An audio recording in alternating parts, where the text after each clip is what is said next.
Hello all, welcome to BHS education. ये हमारा series चल रहा है PYQs का, जहाँ पे हम पुराने क्वेश्चंस पेपर में आए हुए, आपके एग्ज़ाम में आए हुए क्वेश्चंस हम डिस्कस कर रहे हैं। ठीक है, चलिए देखते हैं आज के क्वेश्चंस।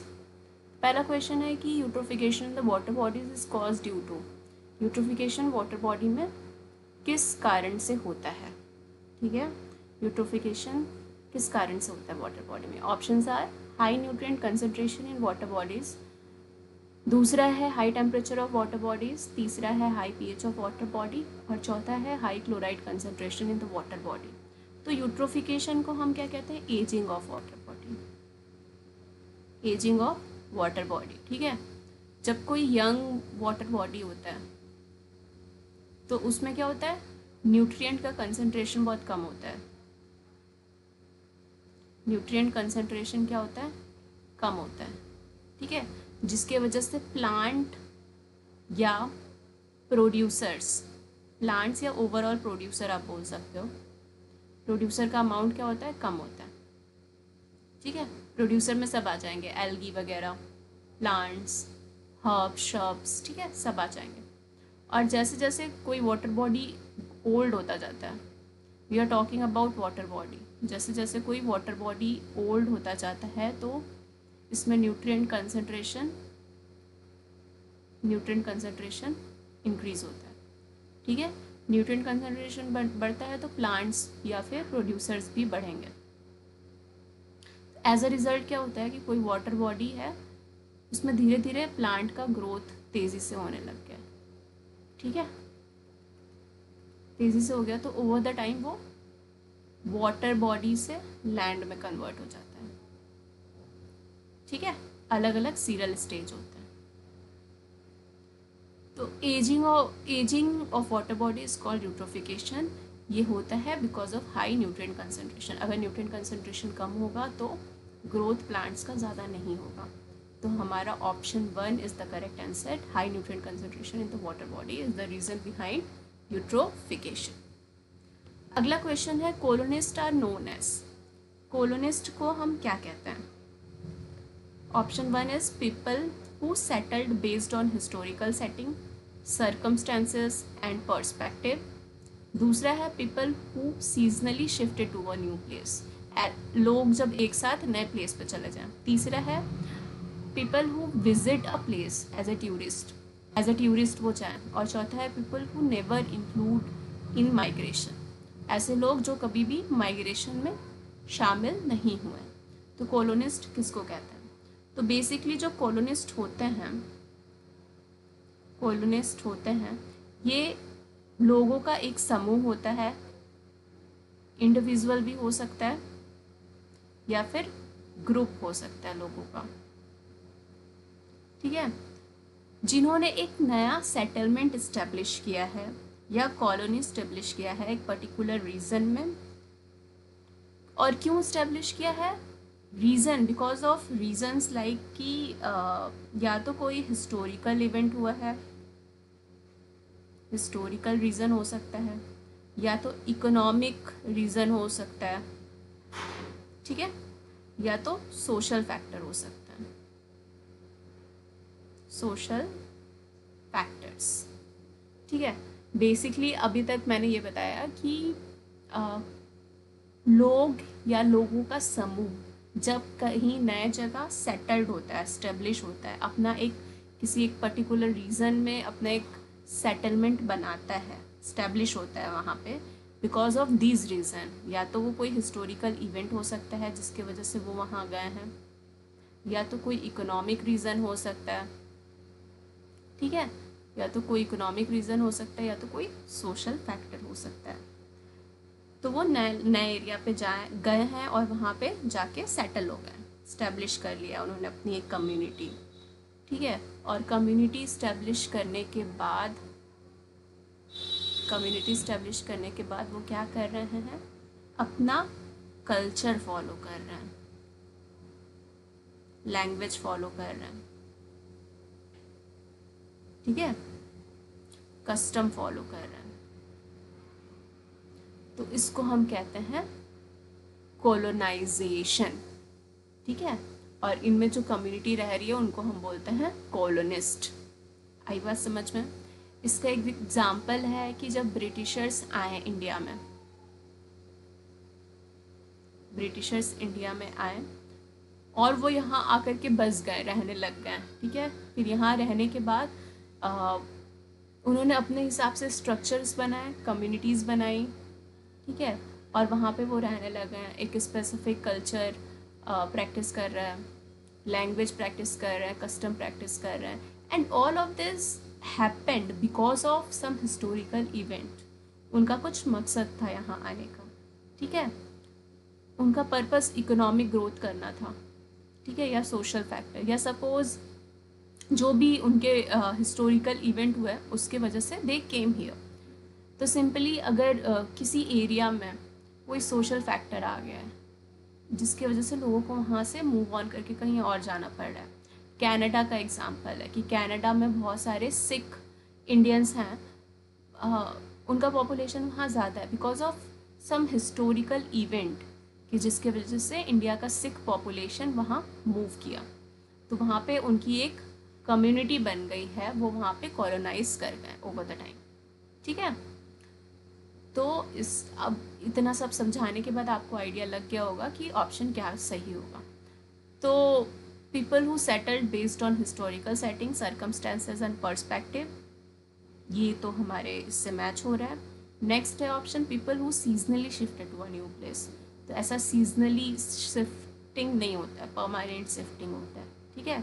और people who visit a place as a tourist, नहीं, उनको भी हम लोग कॉलोनिस्ट नहीं बोलेंगे। People who never include in migration, जो कभी माइग्रेशन में इंक्लूड पार्टिसिपेशन उन्होंने किया ही नहीं है, वो भी कॉलोनिस्ट नहीं हो सकता। तो ऐसे लोग होंगे जो सेटल हुए हैं because of having some historical setting, circumstances और पर्सपेक्टिव के कारण, ठीक है। आ गया ये समझ में आपको? अगला क्वेश्चन है which method is based use to dispose of hospital waste. Hospital waste को डिस्पोज करने के लिए कौन सा मेथड यूज़ किया जाता है? तो सिंपली डंपिंग तो होगा नहीं, क्योंकि हॉस्पिटल वेस्ट में क्या होता है आपका हैजार्डस वेस्ट होता है, ठीक है, और इन्फेक्शियस वेस्ट होता है, इन्फेक्शियस वेस्ट, ठीक है। तो सिंपली डंपिंग तो होगा नहीं, कंपोस्टिंग भी नहीं होगा, पायरोलिसिस भी नहीं होगा, क्या ऑप्शन होगा आपका? इंसिनरेशन, ठीक है, incineration is the right option.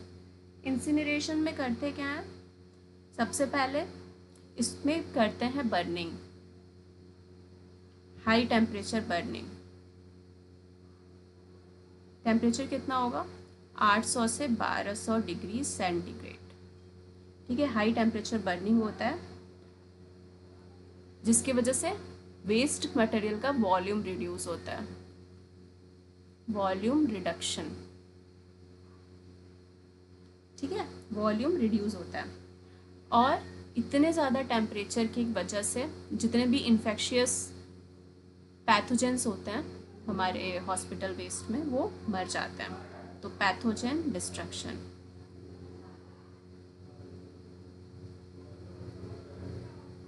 ठीक है, पैथोजेन डिस्ट्रक्शन। तो इंसिनरेशन में 3 चीज़ें होती हैं, टेम्परेचर, हाई टेम्परेचर में बर्निंग होता है, that is around 800 to 1200 degree centigrade, volume reduce होता है वेस्ट का, और पैथोजेन होते हैं जो वो डिस्ट्रक्ट कर जाते हैं because of this high temperature. तो हम जस्ट हॉस्पिटल वेस्ट को ऐसे ही डिस्पोज ऑफ नहीं कर सकते हैं, उसके लिए प्रॉपर प्रोटोकॉल होता है, मैथडोलॉजी होती है, and this is called and the process is called incineration.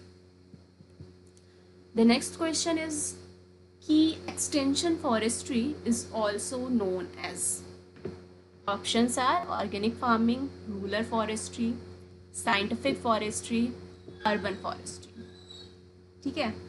Extension forestry का मतलब होता है कि जो फॉरेस्ट्री है उसको एक्सटेंड कर दिया गया, खींच दिया गया, सिंपली आप यही मतलब समझो। तो जब कभी भी एक्सटेंशन होगा, ठीक है, जब कभी भी एक्सटेंशन होगा तो कोई रिलेवेंसी नहीं है, अर्बन एरिया में फॉरेस्ट्री का कोई रिलेवेंसी नहीं है, तो ये ऑप्शन आप एलिमिनेट कर सकते हो। साइंटिफिक फॉरेस्ट्री जैसी चीज़ कोई होती नहीं है, ठीक है। Organic farming, organic is a farming not forestry, तो ये वाला भी कॉन्सेप्ट खत्म हो गया। अब बचा रूरल फॉरेस्ट्री, यही आपका आंसर होगा, ठीक है। रूरल फॉरेस्ट्री को हम एक एक्सटेंडेड वर्जन ऑफ फॉरेस्ट्री मान सकते हैं, ठीक है, क्योंकि ये क्लोजली रिलेट करता है। मतलब अगर सपोज फॉरेस्ट है कहीं भी, ठीक है, तो फॉरेस्ट से आसपास का जो एरिया होगा वो रूरल कम्युनिटी होगी, ठीक है, रूरल कम्युनिटी वहाँ पे रहेगी, गांव वगैरह ही होंगे। तो जो रूरल कम्युनिटी है वहाँ के लोग, उन लोगों को जब फॉरेस्ट्री में इन्वॉल्व किया जाए, यानी कि लोकल कम्युनिटी का पार्टिसिपेशन, लोकल कम्युनिटी का पार्टिसिपेशन होएगा इधर, ठीक है। और ये लोग प्रमोट करेंगे सस्टेनेबल प्रैक्टिसेस को, मतलब ये फॉरेस्ट को हार्म नहीं करेंगे, ठीक है, फॉरेस्ट को सेव करने का काम करेंगे और सस्टेनेबली वहाँ से रिसोर्सेज निकालेंगे, सस्टेनेबल प्रैक्टिस, ठीक है, सस्टेनेबल प्रैक्टिस होगा। और एजुकेशन और सपोर्ट प्रोवाइड किया जाएगा इनको, ताकि ये फॉरेस्ट का प्रॉपर यूज़ करें, उसको प्रॉपरली मैनेज करें, ठीक है। तो education and support, education and support, rural communities को ये सारी चीज़ें होती हैं, ये सारी बेनिफिट्स मिलते हैं, और इस तरह से हम अपने फॉरेस्ट को कंजर्व कर सकते हैं, सेव कर सकते हैं और उसको एक्सटेंड कर सकते हैं। So that's why this is called extension forestry, extension forestry. आई बात समझ में?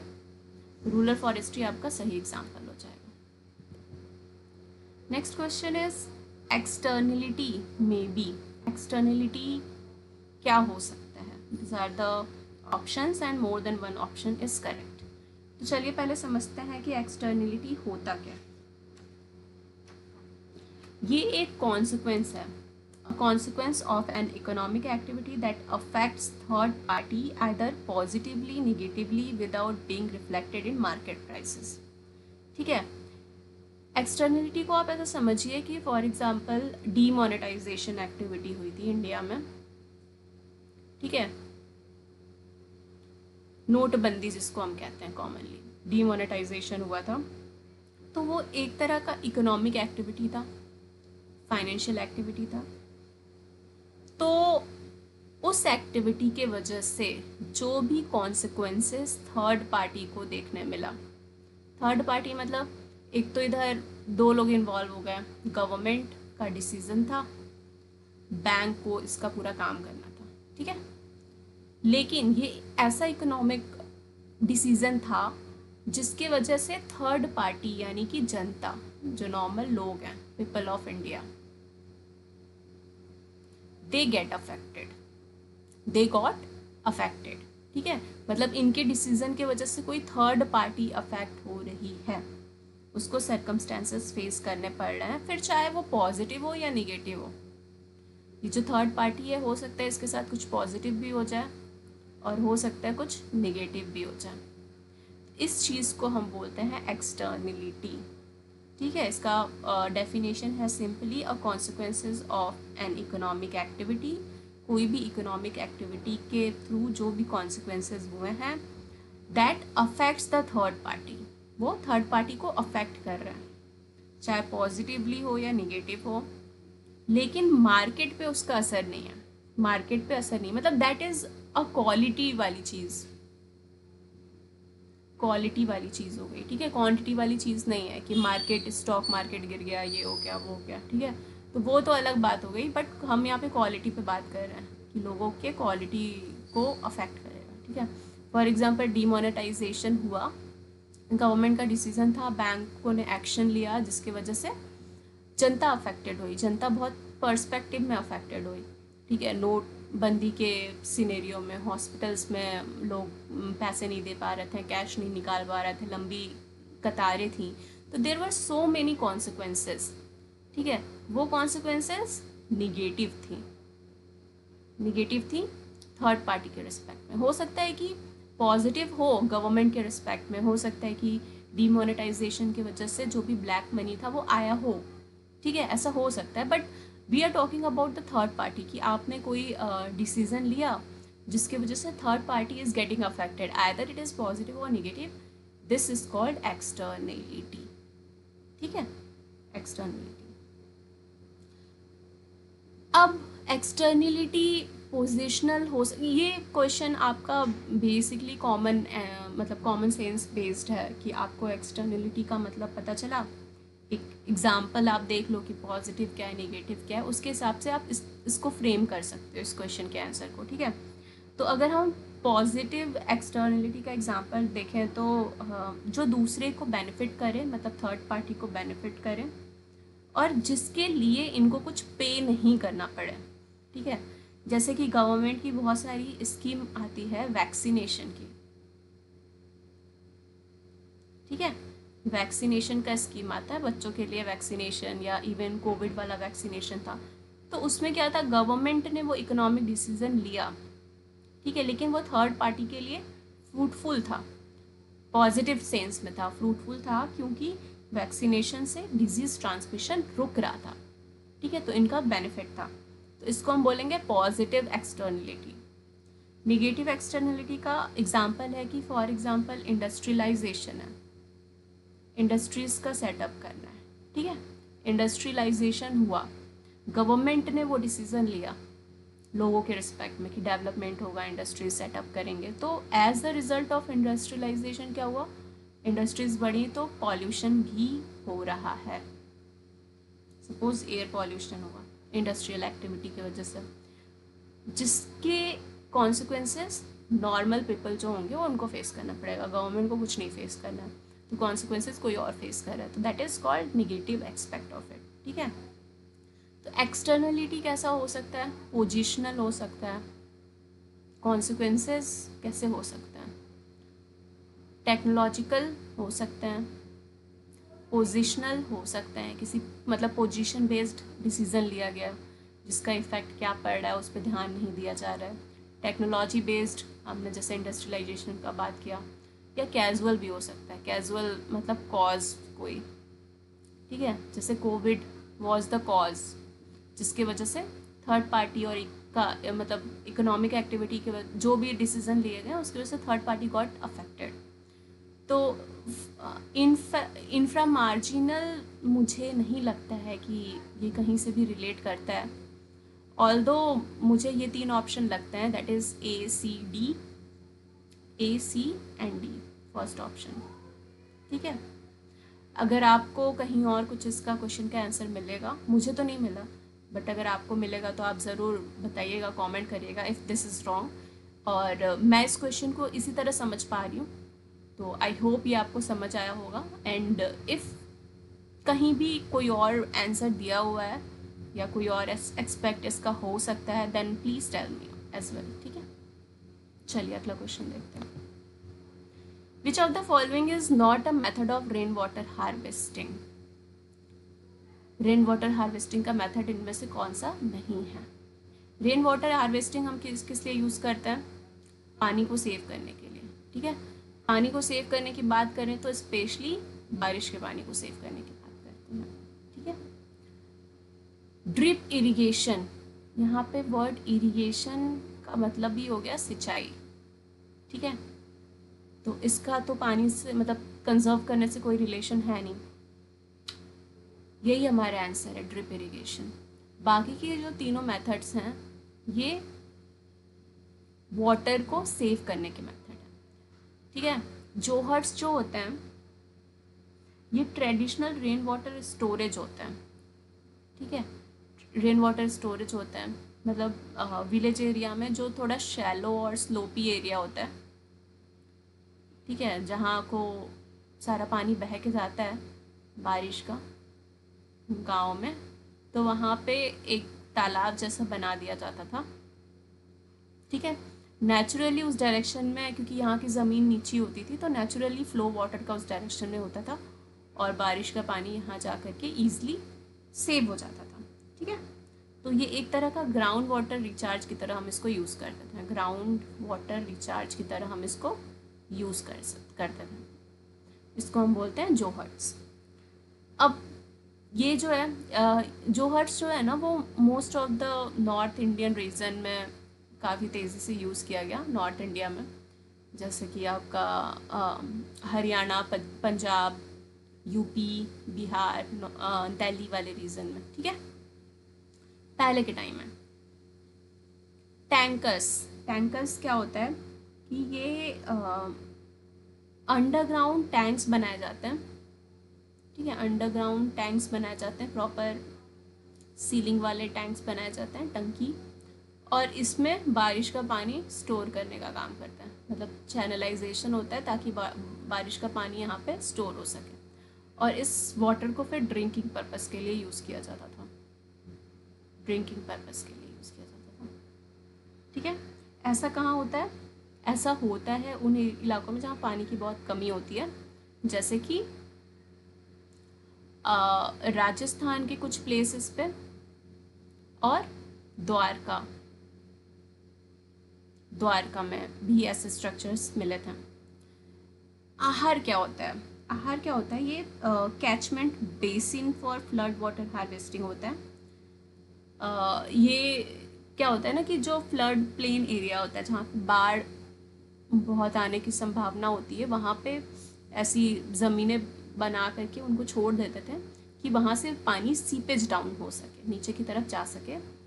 ठीक है, जिसके वजह से बाढ़ उनको अफेक्ट ना करे और वो लॉन्ग टर्म के लिए ग्राउंड वाटर को भी रिचार्ज करता रहे। तो आसपास के इलाकों में इसका यूज़ किया जाता था, और ये कॉमनली साउथ बिहार में देखने को मिलता है। ठीक है, this all three are example of rain water harvesting system, where as drip irrigation is a type of new technology used in irrigation. अब यहाँ पे इस क्वेश्चन में आपको यहाँ पे नेशनल पार्क्स दिए गए हैं और इधर स्टेट के नाम दिए गए हैं, कौन सा पार्क कौन से स्टेट में पाया जाता है आपको बताना है। ठीक है, तो सबसे पहले नेशनल पार्क क्या होता है? नेशनल पार्क जो होता है वो इन सीटू होता है, इन सीटू कंजर्वेशन साइट होता है। इन सीटू मतलब ऑर्गेनिज्म या वाइल्ड लाइफ जहाँ रह रही है उसी जगह पे उनको प्रोटेक्ट करने का काम किया जाता है।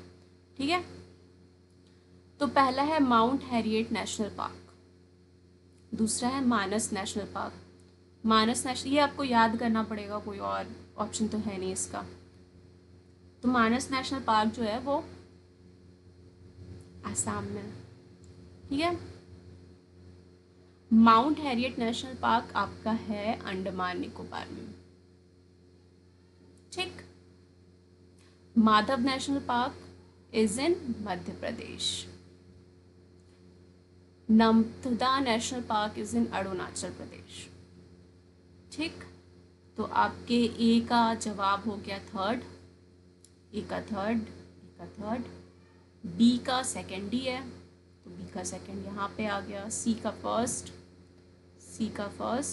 डी का फोर्थ, माधव नेशनल पार्क का, तो 3 is the correct answer. Okay, next question, read the following statement carefully. पहला स्टेटमेंट कह रहा है कि national park and wild life sanctuaries are example of protected areas under in situ conservation. In situ conservation मतलब कि on site conservation. ठीक है, तो ये बिल्कुल सही जवाब है कि नेशनल पार्क और जो वाइल्ड लाइफ सेंचुरीज हैं वो इन सीटू कंजर्वेशन के साइट्स हैं। This is the correct thing. Biosphere reserve is an example of ex situ reserve conservation, ये गलत जवाब है आपका। ठीक है, एक्स सीटू नहीं, ये भी इन सीटू होता है। Jim Corbett national park was the first national park establish in India, ये बिल्कुल सही जवाब है। Cryo preservation is done in protected area to conserve animals. Cryo preservation नहीं, ये बिल्कुल गलत है। क्रायो प्रिजर्वेशन एक आर्टिफिशियल प्रिजर्वेशन होता है जिसमें लिक्विड नाइट्रोजन का यूज़ करते हैं और निगेटिव टेम्परेचर पर स्टोरेज किया जाता है। ठीक है, तो ये तो पूरा ही स्टेटमेंट ही गलत है। Secret forest and lakes are example of in situ conservation, ये सही जवाब है। तो आपका बी और डी गलत हो गया, ऑप्शन इसके बेसिस पे एलिमिनेट करते हैं कि बी गलत है, तो बी वाले ऑप्शन के साथ हमें नहीं जाना, डी वाले ऑप्शन के साथ हमें नहीं जाना। तो क्या सही जवाब हुआ? A C E, third option A C and E are the correct one. Next question is relative deprivation theory is related to. Deprivation theory की बात करें, मतलब रिलेटिव डिप्रेशन थ्योरी की बात करें, तो ये हमें बताता है कि इंडिविजुअल, कोई भी एक इंसान, इंडिविजुअल या ग्रुप ऑफ इंडिविजुअल या फिर ग्रुप ऑफ इंडिविजुअल, लोगों का समूह, वो डिप्राइव्ड या डिसएडवांटेज फील करता है when they are compared themselves to others who have more resources, opportunities, privileges. This perceived disparity can lead to the feeling of frustration, resettlement and dissatisfaction. देखिए होता क्या है कि लोगों का डिस्ट्रीब्यूशन होता है उनके फाइनेंसेस के बेसिस पे, उनके रिसोर्सेज के बेसिस पे। तो अगर जिसको ज़्यादा रिसोर्सेज मिल रहे हैं, जिनका फाइनेंशियल कंडीशन स्ट्रॉन्ग है, जिनको ज़्यादा अपॉर्चुनिटीज़ मिल रही हैं आगे बढ़ने की, तो उनको हम बोलते हैं प्रीविलेज्ड। और जिनको रिसोर्सेज कम मिल रहे हैं, जिनकी फाइनेंशियल कंडीशन अच्छी नहीं है, जिनको अपॉर्चुनिटीज़ भी नहीं मिल रही हैं बिकॉज ऑफ देयर कंडीशन, उनको हम बोलते हैं अनप्रीविलेज्ड। ठीक है, जैसे कि आपने देखा होगा, फॉर एग्जांपल हमारे कंट्री में भी डिस्ट्रीब्यूशन है जो कहते हैं कि around 3% of the population is holding financial share, लगभग 97% होल्ड कर रहा है, 95% होल्ड कर रहा है। ठीक है, जबकि जो 97% पॉपुलेशन है उसको सिर्फ 5 to 10% ही फाइनेंस वो स्टोर होल्ड कर रहा है, शेयर्स इंडिया में जो भी है फाइनेंशियल स्टेटस वो होल्ड कर रहा है। ठीक है, इसका मतलब दो ग्रुप इस तरह का पूरा बटा हुआ है, जिसके पास ज़्यादा पैसे हैं, फाइनेंशियली दे आर स्टेबल, पास ज़्यादा रिसोर्सेज है तो उनके पास अपॉर्चुनिटीज़ ज़्यादा होंगी। लेकिन बड़ा समूह ऐसा है जो गरीब है, तो जो भी इस ग्रुप के लोग होंगे वो जब इनको देखेंगे तो वो कैसा फील करेंगे? डिप्राइव फील करेंगे। ठीक है, फ्रस्ट्रेट फील करेंगे, डिससेटिस्फैक्शन फील करेंगे, क्योंकि वो because of the lack of opportunities वो अपने लाइफ में अच्छा नहीं कर पा रहे। ठीक है, तो ये जो ग्रुप है, तो बेसिकली ये अपने आप को इनसे रिलेट करके जब देखते हैं तो ये और दुखी, असहाय महसूस करते हैं। इस चीज़ को रिलेटिव डिप्रिवेशन थ्योरी कहा गया। आई बात समझ में? तो यहाँ पे कुछ स्टेटमेंट्स दिए हैं और आपको ये बताना है कि ये थ्योरी इनसे किस तरह से, किससे रिलेट कर रही है। ठीक है, तो पहला है migration for better education and home. तो एज अ रिज़ल्ट अगर इनके पास अच्छे रिसोर्सेज नहीं मिल रहे हैं तो ये क्या करेंगे? माइग्रेट करेंगे। ठीक है, जैसे आपको गांव से बहुत ज़्यादा माइग्रेशन देखने को मिलता है शहरों की तरफ, क्योंकि लोग माइग्रेट करते हैं एजुकेशन के लिए। ठीक है, पढ़ाई के लिए, काम के लिए, नौकरी के लिए, जॉब्स के लिए वो माइग्रेट करते हैं शहरों में। तो माइग्रेशन हमें देखने मिलता है। This is the right answer. Natural disaster से माइग्रेशन नहीं होगा इस केस में, डिप्रिवेशन के केस में नेचुरल डिज़ास्टर से माइग्रेशन नहीं होगा। ऐसे तो होता है बट इस केस में नहीं होगा। Involuntary migration like trafficking in human wellbeing. ठीक है, ह्यूमन ये भी नहीं है, ये this is also not the और ये भी गलत जवाब है। तो migration for better education and home is the right answer. Now next question is organic farming promotes the following. Organic farming क्या प्रमोट करता है? सही बात है, क्रॉप डाइवर्सिटी को प्रमोट करता है। केमिकल फर्टिलाइजर का यूज़ बिल्कुल प्रमोट नहीं करता है। सॉइल मैनेजमेंट को करता है, वीड मैनेजमेंट को करता है।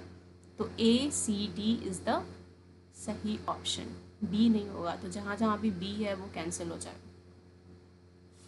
ठीक है, तो A C and D is the right answer. Okay,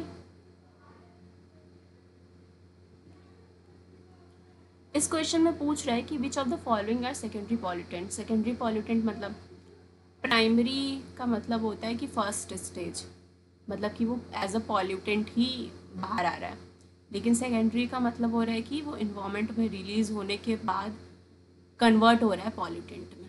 ठीक है, तो CO कार्बन मोनोऑक्साइड जहाँ पर भी इनकम्प्लीट बर्निंग होती है तो वो रिलीज़ होता है, तो मतलब ये रिलीज़ ही कार्बन मोनोऑक्साइड के फॉर्म में होता है। दूसरा है नाइट्रोजन डाइऑक्साइड। नाइट्रोजन डाइऑक्साइड भी वेहिकुलर इमिशन से निकलता है, जो आपके ऑटोमोबिल्स चलते हैं उससे निकलता है नाइट्रोजन डाइऑक्साइड।